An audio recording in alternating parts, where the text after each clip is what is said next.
महाराष्ट्रभर महानगरपालिकेच्या निवडणुका सुरुवात आहे. यावेळची वंचित बहुजन आघाडीची जमेची बाजू असं मी त्या ठिकाणी धरतोय. अनेक महानगरपालिका मतदारसंघामध्ये आम्ही जिंकण्याच्या परिस्थितीमध्ये आहोत. निश्चितपणे आम्ही खातं सर्वच महानगरपालिकेमध्ये उघडल्याशिवाय राहणार नाही अशी असणारी परिस्थिती आहे. दडपशाहीचं उदाहरण द्यायचं असेल तर नागपूरमध्ये पहिल्यांदा बीजेपीने असं जाहीर केलं की एकनाथ शिंदेची शिवसेना आणि अजित पवार यांच्या बरोबर आम्ही समझोता करणार नाही.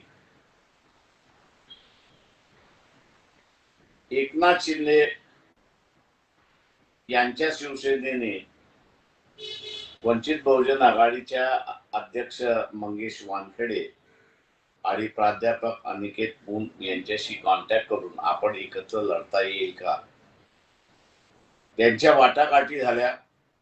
सीट शेअरिंग झाली पूर्णपणे. पण अचानकपणे बीजेपी आणि एकनाथ शिंदे शिवसेना यांची युती झाली.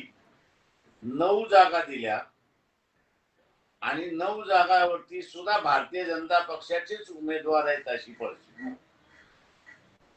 म्हणजे शिवसेना एकनाथ शिंदेच्या शिवसेनेवरती त्यांनी दबाव टाकला अशी असणारी परिस्थिती.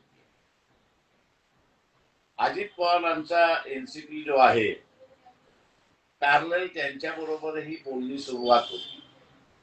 यांच्या बरोबरही समझोता झाला, सीट शेअरिंग झाली. पण अचानकपणे अजित पवार एनसीपीच्या अध्यक्षांचा फोन आला की आपल्याला एकत्र बसता येत नाही. आम्हाला आदेश आले की आपण असणारा वेगळा लढा. हा जो बीजेपीचा पूर्णपणे दबाव तंत्र चाललेला आहे स्वतःच्या मित्र पक्षावरती, तर इतर पक्षावरती काय दबाव तंत्र असेल हे आपण कल्पना केलेली बरी अशी असणारी परिस्थिती आहे. मुंबईमध्ये मी असं म्हणेन की आमची परिस्थिती अत्यंत चांगली आहे. मुंबई महानगरपालिकेमध्ये सुद्धा आम्ही खातं खोलल्याशिवाय राहणार नाही. परंतु धारावीचा प्रकल्प जो आहे, या धारावीच्या प्रकल्पाला आंतरराष्ट्रीय फंडिंग घेण्याची आलेली ऑफर्स आहेत. तेव्हा ते सोडून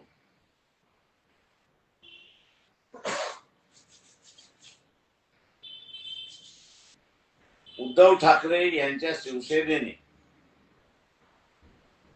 अडाणींना धारावीचा प्रोजेक्ट जो ऑफर केला, सँक्शन केला, याच्याबद्दल आम्ही निवडून आलो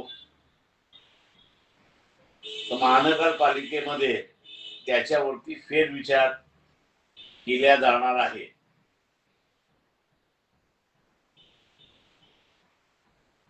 जर आंतरराष्ट्रीय एजन्सी डोनेशन देणार असेल धारावी पुन्हा डेव्हलपमेंट करण्यासाठी, तर एकंदरीत नफा जो आहे धारावीच्या प्रोजेक्ट मधला हा 57,000 crores आहे.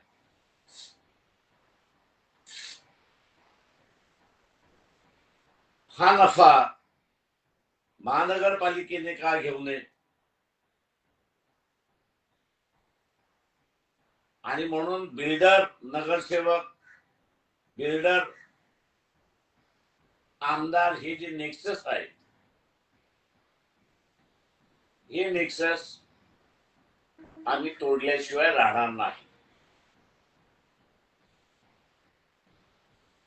दुसरं एसआरएची जी योजना राबवल्या जाईल त्या सगळ्या याच्यामध्ये बिल्डिंग परमिशन महानगरपालिका देताना त्यांनी पात्र झालेले धारक जे आहेत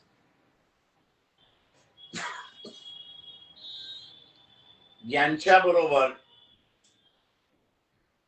रेंट देणारा एग्रीमेंट केला आहे की नाही हे तपासले जाईल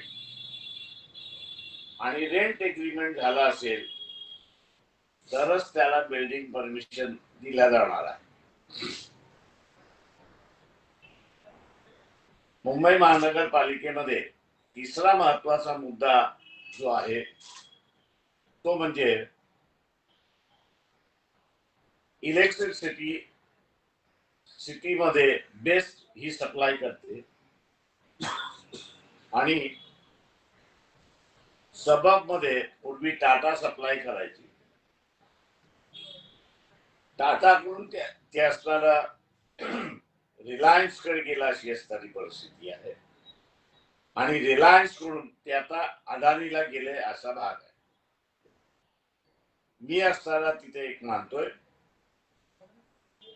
की 78 मध्ये ओरिजिनल करार जो टाटा बरोबर होता तो संपला. वसंतदादा पाटील त्यावेळेस मुख्यमंत्री होते. वसंतदादा पाटील यांनी जीआरडी असल्यामुळे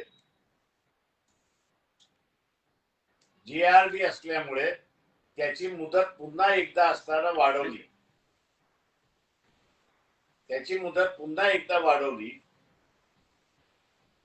ती मुदत मी असताना मानतोय की संपलेली आहे. पुन्हा विधानसभेमध्ये ती मुदत वाढवण्यात आलेली नाही. इलिगल पद्धतीने ती रिलायन्स कडे गेली आणि इलिगल पद्धतीने रिलायन्स कडे जाऊन ती असताना अडाणीकडे गेली अशी असणारी परिस्थिती आहे. सिटीमध्ये इलेक्ट्रिसिटी ही स्वस्त मिळते आणि सबब मध्ये इलेक्ट्रिसिटी महाग मिळते अशी असणारी परिस्थिती आहे. सिटीमध्ये इलेक्ट्रिसिटी स्वस्त देऊनही जो नफा होतोय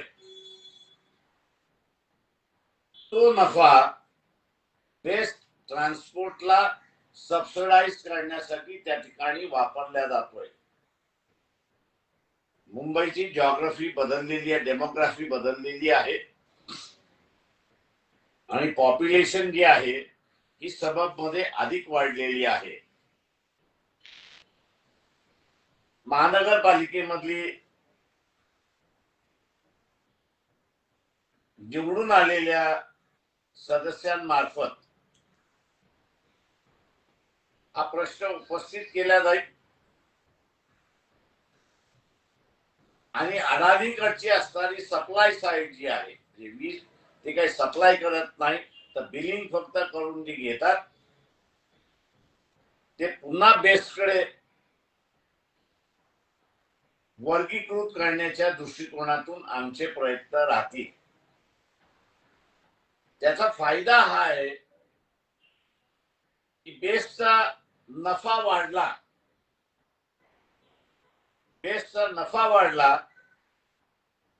तर बीएसटीचं जे तिकीट आहे समजा 100 रुपये तिकीट असेल तर 60% ते कमी करता येतं आणि 40 रुपयालाच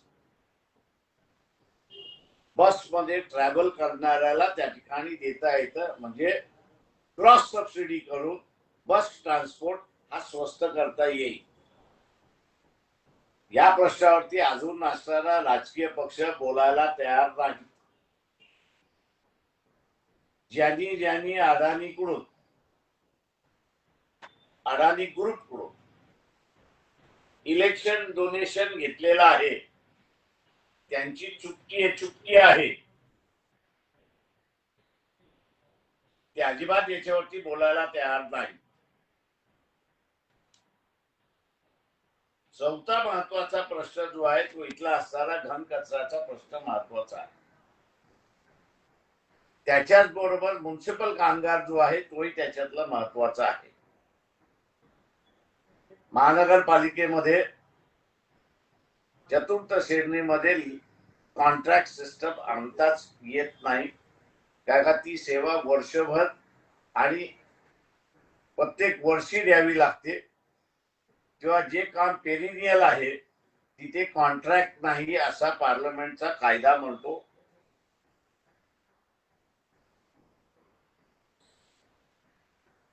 चौथं जे आहे, या ऍडमिनिस्ट्रेशनच्या कालावधीमध्ये ऍडमिनिस्ट्रेशनने अंधाधुंदी पद्धतीने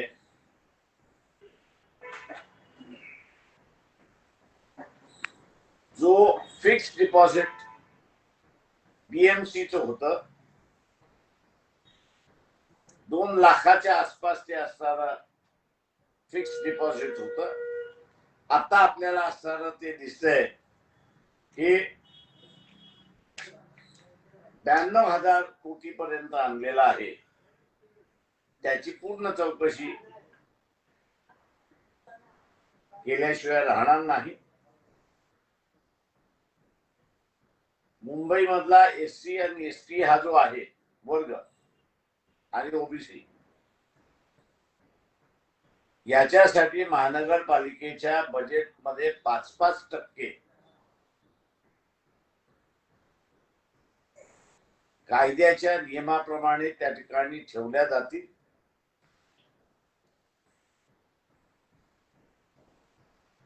आमच्या जाहीरनाम्यामध्ये आम्ही असताना म्हटलंय की हे शहर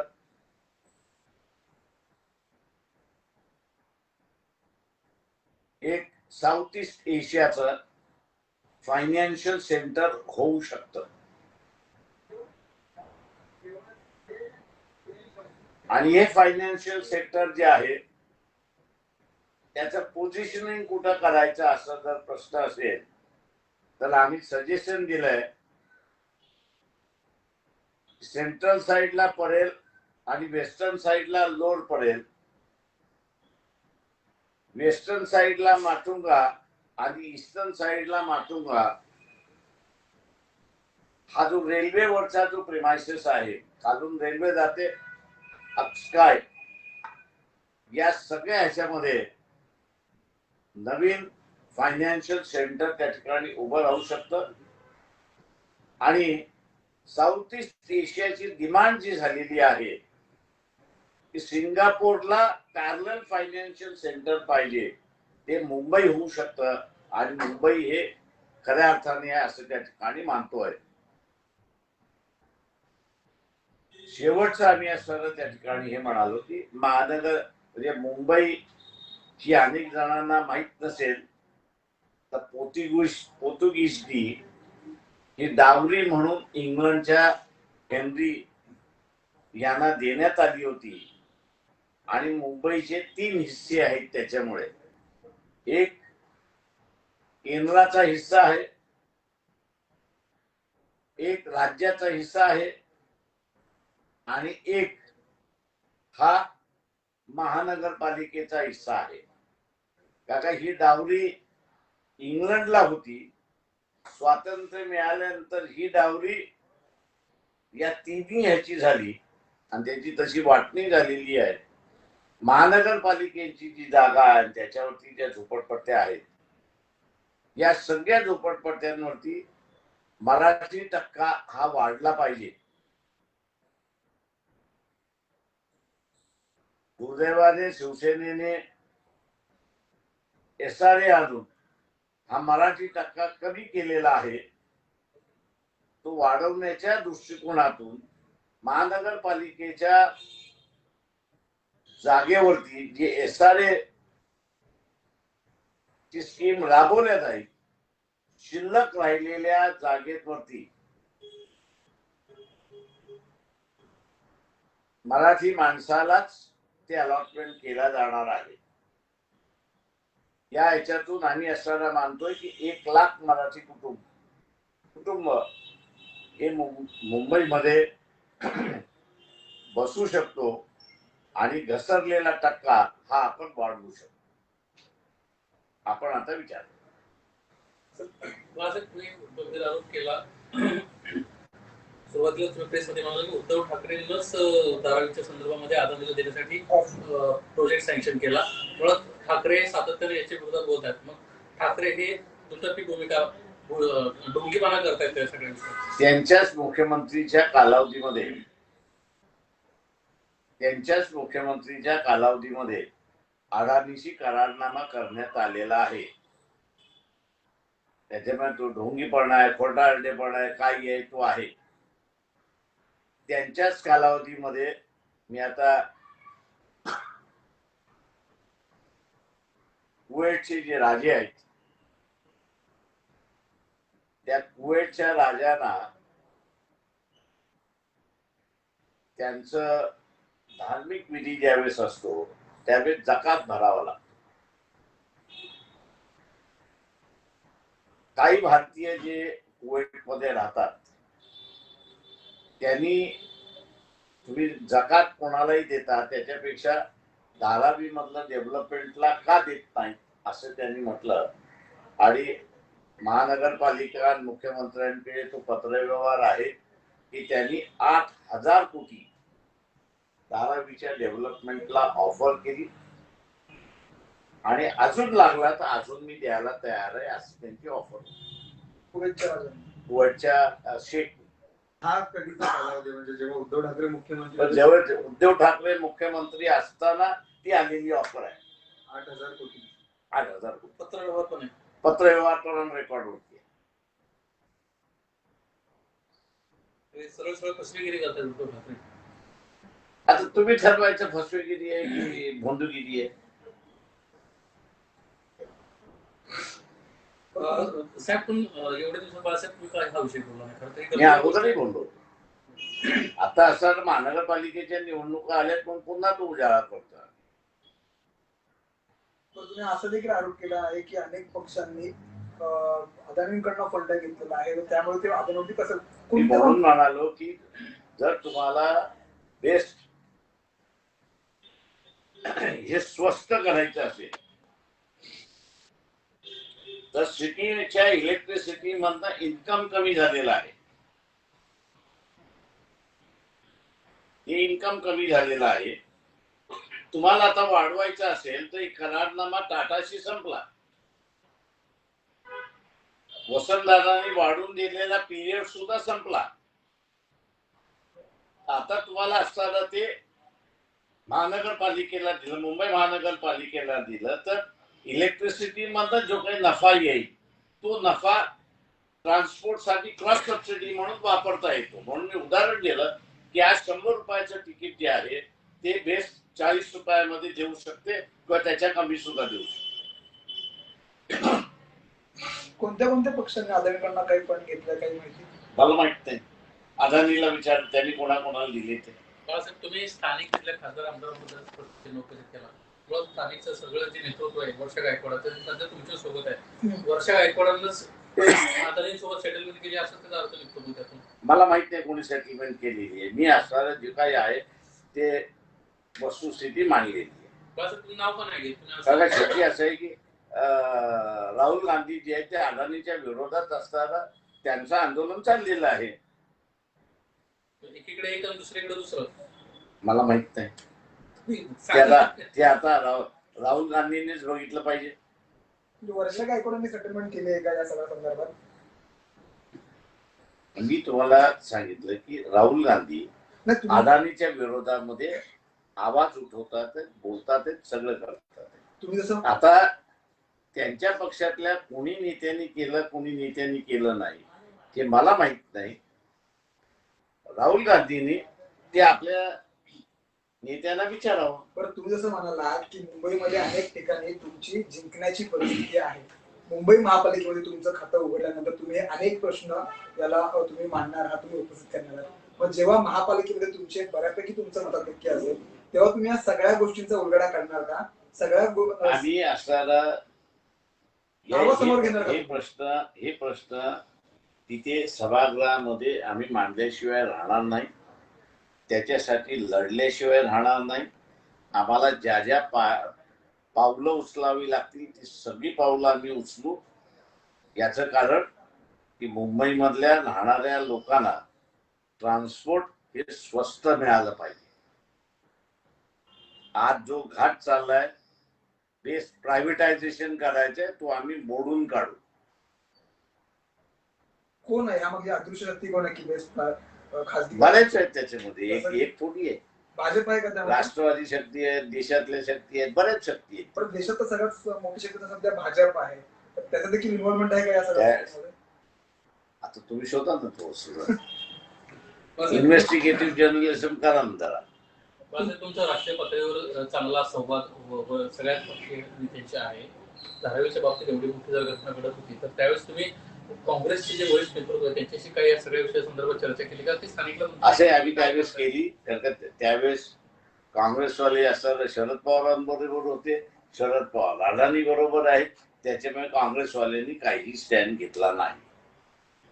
अपेक्षा आम्ही करतो की आता शरद पवार त्यांच्याबरोबर नसल्यामुळे ते आमच्या बरोबर या स्टँडवरती राहतील. सर, तुम्ही एकीकडे म्हणतायत की उद्धव ठाकरे यांच्या काळात जे आहे ते अदानींसोबत चर्चा झाली किंवा ते पत्रव्यवहार झाला शेख यांची, पण कालच मुख्यमंत्री देवेंद्र फडणवीस यांची देखील धारावीत सभा पार पडली. तेव्हा असं म्हणतात की कुठल्याही वैयक्तिक व्यक्तीला हे म्हणजे धारावीचं जे काही पुनर्विकासाचा प्रकल्प आहे तो कुठल्याही वैयक्तिक व्यक्तीला देण्यात आलेला नाही. तो अदानी ग्रुपला देण्यात आलेला आहे, ते नाकारतात कसं काय? मग फडणवीस काल थेट भाषणात बोलले, पूर्णपणे खोटं बोलले फडणवीस. असं देखील आणि सभागृहामध्ये माझ्या यावेळेस अत्यंत मजा आहे, कारण कोणाचंही बहुमत येताना मला दिसत नाही. त्याच्यामुळे जी काही सभागृहातली दादागिरी जी आहे ती दादागिरी यावेळेस चालेल असं मला दिसत नाही. वंचितचे साधारण किती जागा येऊ शकतात मुंबईमध्ये? ते आम्ही असं काही ते स्पेक्युलेशन करत नाही, पण एवढं सांगतो की त्या सभागृहामध्ये ठस्सा उमटवण्यासाठी जे काही लागेल तेवढी स्ट्रेंथ आमची असेल. बाळासाहेब, एकंदरीत मागच्या काही दिवसांपासून अनेक पक्ष असे जे विचारधारेसाठी आम्ही लढतो असं सातत्यानं सांगत असतात. त्यांचा फार बोजा वारलाय अशा पद्धतीचीच परिस्थिती. तुम्ही विचारधारेसाठी लढताय, कोणत्याही परिस्थितीत भाजप सोबत नाही अशी तुमची ठाम भूमिका आहे. असं असताना तुम्ही या सगळ्या पक्षांकडे कसं बघताय? दोन राष्ट्रवादी एकत्र होत आहेत, तिकडे एमआयएम सोबत भाजप जाते, काँग्रेस सोबत भाजप जात आहे, शिंदे राष्ट्रवादी सोबत जाते. ते आम्ही असताना त्याच्यामधला एक आहे की या सगळ्या पक्षांना येत्या काही कालावधीमध्ये वंचित बहुजन आघाडीशिवाय पर्यायी नसतात, एवढं मी सांगतो. ते वंचित सत्तेमध्ये असू शकते महापालिकेच्या ह्याच्यामध्ये? मी एक म्हणालो त्याच्यामध्ये की कोणाचीही मेजॉरिटी नाही. त्याच्यामुळे असणारं समीकरण कशी होती या आपण अमरनाथ बघितलं. काँग्रेसने इमिजिएट रिॲक्शन केलं आणि आपल्या असताना ह्याला काढलं. उद्याचं असणारं जे महाराष्ट्रातलं आहे की धरून चालू की सगळ्यात मॅक्सिमम बीजेपी लढते, त्याच्या नेक्स्ट काँग्रेस लढते, थर्ड जे आहे ते एकनाथ शिंदे लढतात आहेत. सॉरी, दुसरं असं म्हणा काँग्रेस ठाकरे दुसऱ्या क्रमांकावरती प्लेस करतायत, एकनाथ शिंदे तिसरा आहे. आता याच्यामध्ये जिंकतंय अधिक कोण याच्यावरती बीजेपी किती जिंकणार, काँग्रेस वंचित बहुजन आघाडी किती जिंकणार, त्याच्यानंतर एकनाथ शिंदे किती जिंकणार आणि नंतर असणारा पक्ष किती जिंकणार. समजा सायझेबल असणारे एकनाथ शिंदे आले आणि काँग्रेसने त्यांचा महापौर केला नाही तर अख्खी समीकरणं बदलतात.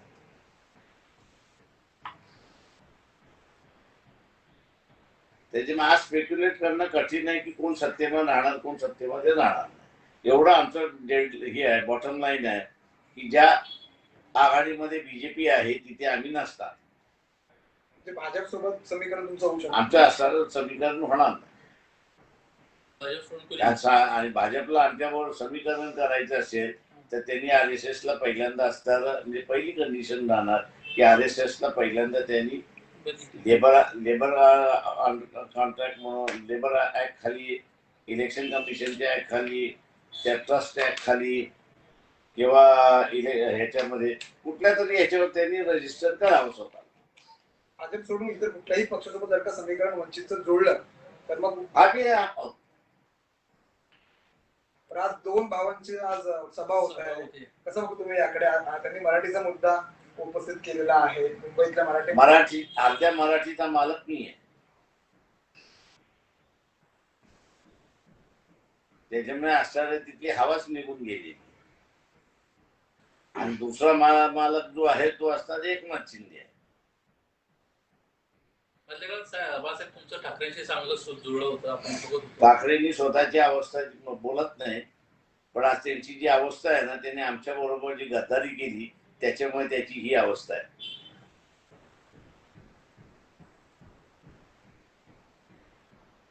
थँक्यू. सर अजून एक प्रश्न आहे. राजीव गांधी जेव्हा पंतप्रधान होते तेव्हा देखील धारावीचा पुनर्विकास होण्याच्या चर्चा सुरू होत्या, पण गेल्या 30 वर्षात अशी काही काँग्रेसकडून किंवा पुनर्विकास होईल असं काही घडलं नाही. त्यामुळे भाजप आणि शिंदे यांच्या शिवसेनेकडूनच आम्ही पुनर्विकास करणार आहोत असं देखील काल मुख्यमंत्री देवेंद्र फडणवीस म्हणाले. मुख्यमंत्र्यांनी खोटं बोलले एवढून सांगतो. धारावीची चर्चा सुरुवात आहे हे बरोबर आहे, पण ही जागा कोणाच्या मालकीची आहे कोणाला माहिती आहे का?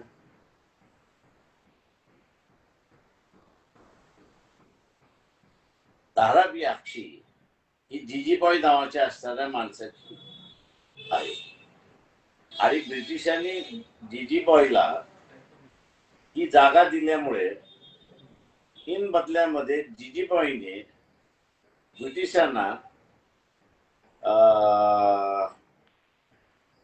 माथेरानची रेल्वे लाईन बांधून दिली.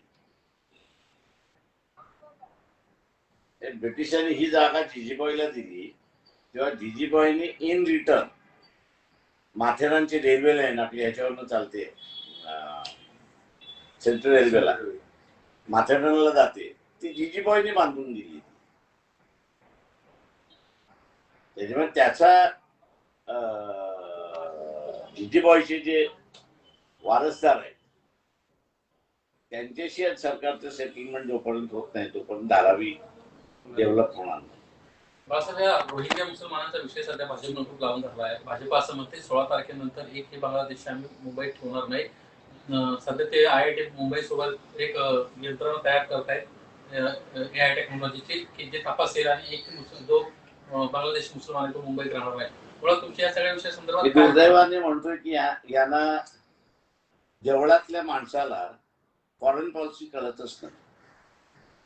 भाजपला होय, अजिबात कळत नाही. अटल बिहारी वाजपेयीला कळली नाही आणि म्हणून 1978 मध्ये अटल बिहारी वाजपेयी फॉरेन मिनिस्टर होते. ते चायनामध्ये लँड झाले आणि चायनाने व्हिएतनामला अटॅक केला आणि दुसऱ्या दिवशी त्यांना परत यावं लागलं. इथे लिबियाच्या विरोधात असताना कारवाई झाली. सुषमा स्वराज या फॉरेन मिनिस्टर होत्या, त्यांचं स्टेटमेंट आपण बघितलं, आम्हाला काय घेणं देणं आहे, Libya is a Muslim country. अरे त्या लिबियाच्या देशातल्या माणसांचा धर्म मुस्लिम असेल पण तो एक देश आहे ना. ऍज अ तुमचं foreign relation as a nation to nation असतं. तिथल्या असताना तो धर्म आहे ना हा धर्म आहे याच्याशी नसतं. तुम्ही बांगलादेशींना हाकलणार आहात असं तुम्ही म्हणताय, पण 77 मध्ये 71 मध्ये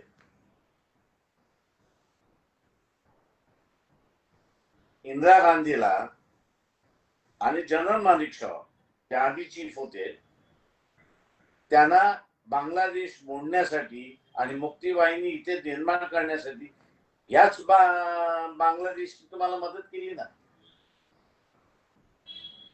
त्यावेळेस त्यांनी मिलिटरीमध्ये ज्यांनी घेतलं त्यांना तुम्ही शरणार्थी म्हणून इथे असताना जागा दिली ना. आणि आज तुमचा असताना फक्त अँटी मुस्लिम अजेंडा असल्यामुळे तुम्ही असताना अँटी बांगलादेशी होण्यापेक्षा बांगलादेशी मुसलमान आहे त्याला असताना तुम्ही हे करताय. तुमचा असताना एवढा गृहमंत्री आहे त्याला असताना बॉर्डर सील करता येत नाही का? रोहिंग्या आले कशी याचा खुलासा करा ना.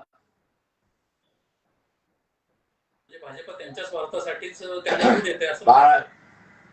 बीजेपी, माझा आरोप आहे हा की देशाला बळी देते स्वतःच्या असणाऱ्या धार्मिक राजकारणासाठी.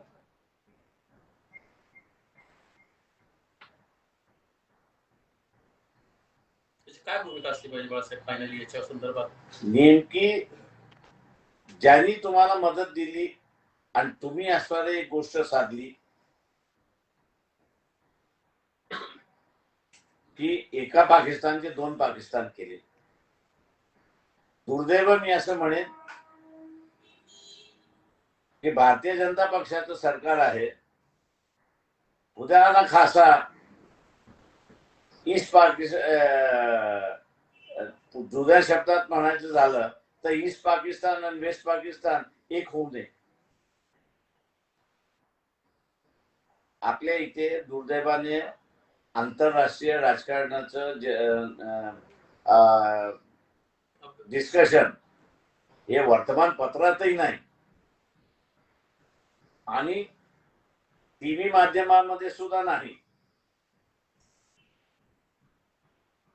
समजणारे बरेच आहेत, फिरणारे सुद्धा बरेच आहेत, पण त्यांना स्पेसही दोन्ही ठिकाणी मिळत नाही अशी परिस्थिती आहे.